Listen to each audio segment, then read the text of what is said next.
Erion Velia, i cili prej muajit shkurt po qëndron në burgun e Durrësit, do të rikthehet të hënë në gjykatën e apelit të posaçëm, ku ka kërkuar lërimin nga burgu. Përmes avokatëve të tij, ish kryetari i Bashkisë së Tiranës i kërkon togave të zeza një masë më lehtësuese, si ajo e arrestit në shtëpi, ku me të njëjtën masë është edhe bashkëpunëtori i tij më i ngushtë, biznesmeni Elman Abule.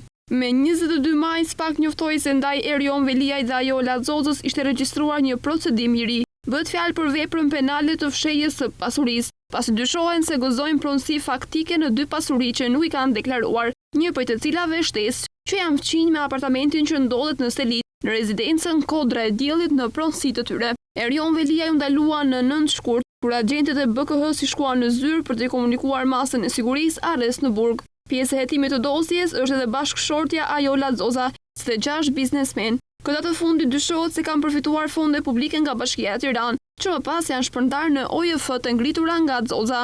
SPAK ka verifikuar disa episode korrupsioni, ndërsa po kryen edhe verifikime për shkeljet e tjera të kryera.